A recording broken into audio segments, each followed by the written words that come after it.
रावण एक बार अपनी सभा में बैठा था, राम जी बता रहे हैं, और सभा में बैठे बैठे सब जगह दिग्विजय करके आया। बड़े बड़े महारथियों को जब रावण ने हरा दिया, सबको हराने के बाद जब रावण ने देखा कि लंका में 33 कोटि देवता सेवा करने के लिए पधारे हैं रावण की, तब रावण ने एक दिन अपनी सभा में बैठ करके कहा, अब मुझे उद्घोषणा कर देनी चाहिए कि पूरे ब्रह्मांड क्या, तीनों लोकों में मेरे समान बलवान कोई नहीं।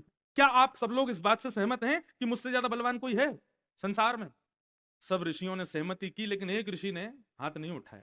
उत्तर भारत से आए थे। रावण ने कहा, आपकी सहमति नहीं है कि मैं विश्व का सबसे बलवान व्यक्ति हूं, ब्रह्मांड का सबसे वीर व्यक्ति हूं, नारायण का भी बल मेरे सामने कुछ नहीं है, क्या आप इस बात से सहमत नहीं है?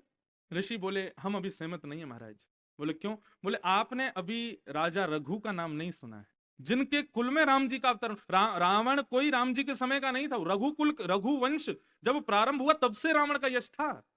वो तो अनंत जन्मों के बाद रघुकुल में राम जी पधारे तब रावण का वध हुआ, नहीं तो रावण तो अमर था, ना जाने कब से जीवित था, कब से उसने प्रकोप कर रखा था। राम जी का जब अवतरण हुआ तब तक तो स्थिति ये हो गई कि देवताओं को हंसना भी होता था तो रावण से जाके पूछते थे, हम हंस लें, हम मुस्कुरा लें, हम जल पी लें। ये स्थिति जब देवताओं की हो गई तब राम जी पधारे थे। रावण ने कहा, कौन है ये रघु? बोले, उत्तर भारत के चक्रवर्ती सम्राट हैं रघु, आपने शायद उनका भी नाम नहीं सुना है महाराज। यदि आप उनको हराएंगे तो आप अभी कह रहे हैं कि मैं उद्घोषणा करूं कि ब्रह्मांड में मुझसे ज्यादा विद्वान कोई नहीं है, मुझसे ज्यादा बलवान कोई नहीं है, पर अगर रघु को आपने हरा दिया तो आपको उद्घोषणा नहीं करनी पड़ेगी, देवता स्वयं उद्घोषित कर देंगे कि रावण से ज्यादा बलवान कोई नहीं है, रघु को हरा के दिखाइए।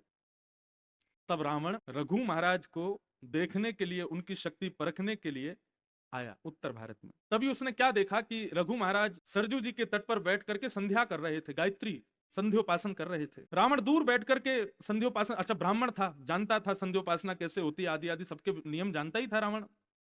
तो देख रहा था कि रघु महाराज क्या कर रहे हैं। तो रघु महाराज जैसी संध्या करने लगे तो संध्या करते करते रघु महाराज ने जल हाथ में लिया, और जल लेकर के, अघमर्षण का जल वो बहुत बलवान होता है। ब्राह्मण जब संध्योपासन करते हैं तो अघमर्षण के जल को इस प्रकार से अपनी श्वास उसमें छोड़ते हैं, तो जितना भी दान ब्राह्मण लेते हैं उसमें जो भी दोष होता है सब अघमर्षण के जल में आ जाता है, और उसको ऐसे भुजा के नीचे से पीछे डाला जाता है। यदि पीछे कोई पौधा होगा तो सूख जाएगा, अघमर्षण का जल इतना बलवान होता है। परंतु रघु महाराज ने उस अघमर्षण के जल को लिया, और तभी उनके चित्त में आया कि भारत के किसी प्रांत में किसी ब्राह्मण की गाय पर शेर हमला कर रहा है, और उस ब्राह्मण ने रघु महाराज का स्मरण किया, चक्रवर्ती सम्राट का स्मरण किया। तो रघु महाराज के चित्त में संध्या करते हुए दिखाई दिया कि एक गैया पर एक शेर आक्रमण कर रहा है किसी देश में, किसी जगह पर।